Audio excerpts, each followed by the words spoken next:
En esta oportunidad tocaré la guerra más dura y complicada de las guerras de disolución yugoslava, la guerra de Bosnia-Herzegovina. Bosnia y Herzegovina ha sido históricamente un estado multiétnico.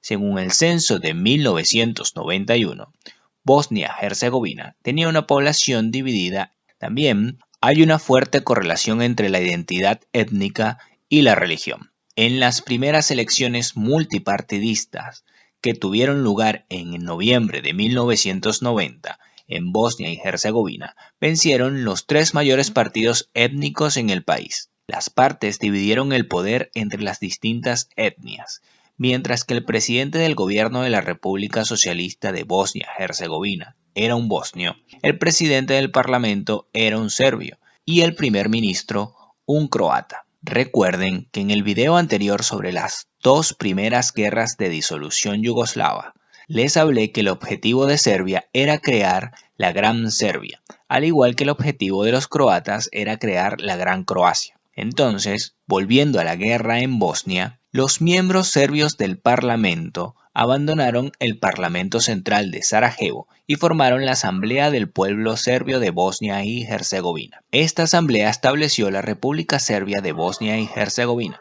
el 9 de enero de 1992, cuyo objetivo oficial era preservar la Federación Yugoslava. Por otra parte, los objetivos de los nacionalistas de Croacia fueron compartidos por los nacionalistas croatas en Bosnia y Herzegovina. El gobierno de Croacia organizaba y controlaba el partido bosnio-croata en Bosnia. El 18 de noviembre de 1991, este partido bosnio-croata proclamó la existencia de una comunidad croata como una separación política, cultural, económica y territorial en el territorio de Bosnia y Herzegovina. Después de que Eslovenia y Croacia declararon en 1991 su independencia, Bosnia y Herzegovina también hizo lo propio y realizó un referéndum sobre su independencia. Cuando se consolidó el alto al fuego en Croacia promovido por la ONU, la guerra se desplazó a Bosnia. La guerra comenzó en abril de 1992, pero ya no solo era entre croatas y serbios, entraban los bosnios al conflicto.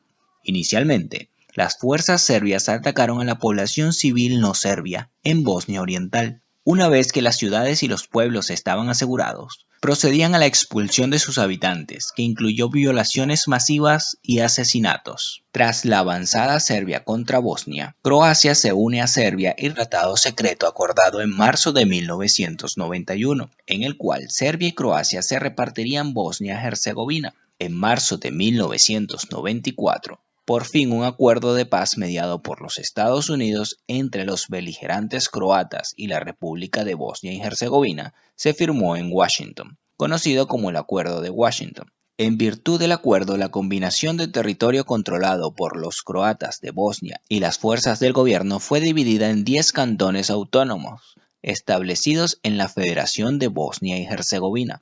Esta división político-administrativa está vigente hoy día. Esto puso fin a la guerra entre croatas y bosnios y redujo las partes beligerantes a dos. Ahora Croacia carga contra Serbia, que presionada por la comunidad internacional quita su apoyo a la República de Krajina en Croacia, y los croatas comienzan la Operación Tormenta, con lo que se da una nueva limpieza étnica, en este caso de serbios. También la artillería serbia que sitiaba Sarajevo llevó a cabo la masacre del mercado de Market, y la OTAN respondió con el inicio de la operación Deliberate Force, ampliando los ataques aéreos contra infraestructuras y unidades serbio-bosnias en septiembre.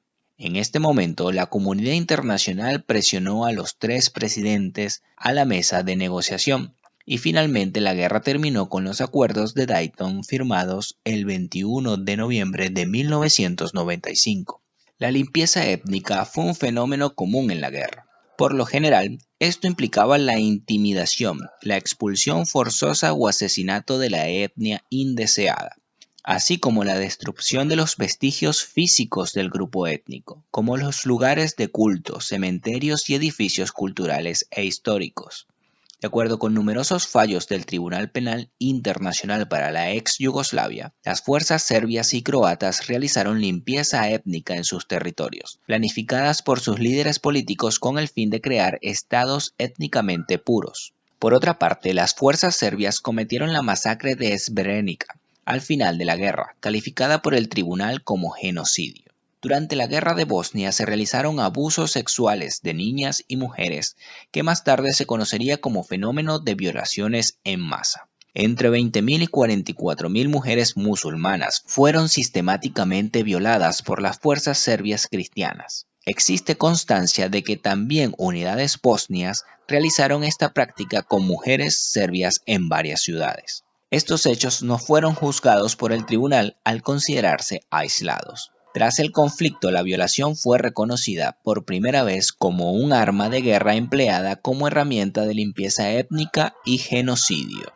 Hay que tener en cuenta que las guerras de disolución de Yugoslavia no fue el producto inevitable de siglos de odio, sino una mezcla de miedo, incertidumbre y ambición. Todo llevó a una radicalización de los nacionalismos que trajo una profunda división étnica, ya que ninguna de las partes quería ser minoría en las nuevas unidades políticas que se estaban formando. La paz en Dayton no fue sino un alto al fuego, que era necesario, pero no trajo una solución concreta a los problemas que iniciaron la guerra. La población de Bosnia-Herzegovina aún se encuentra dividida. Dayton cimentó esta separación entre las comunidades. La República de Bosnia y Herzegovina se encuentran dos repúblicas federativas. La república donde habitan los serbio-bosnios y representa un 49% del país, y la Federación de Bosnia y Herzegovina, donde habitan los bosnios y croatas que representan el 51% de la República de Bosnia y Herzegovina. Es tal la división que los cuerpos de policía están diferenciados. La educación es otra forma de división. El sistema de educación segregada conocido como dos escuelas bajo un mismo techo, cuyo propósito inicial era que los alumnos croatas, bosnios y serbios se escolarizaran en el mismo edificio pero con profesores de su nacionalidad para evitar las tensiones de la posguerra, pero que posee dos estructuras administrativas separadas, con dos directores, dos presupuestos diferenciados, dos claustros de profesores y un temario diferente para cada comunidad. Tal es la división que la moneda incluso es diferenciada. Aunque poseen una misma moneda, tienen dos diseños. Aunque la paz se firmó en 1995, la cruenta guerra queda aún viva en la mente de las poblaciones y se mantiene una división político-administrativa que no permite la reconciliación. Comenta si un país puede prosperar con una división tan profunda y cómo podrías vivir en esta situación tan dividida. Comenta, comparte y suscríbete en Así Fue.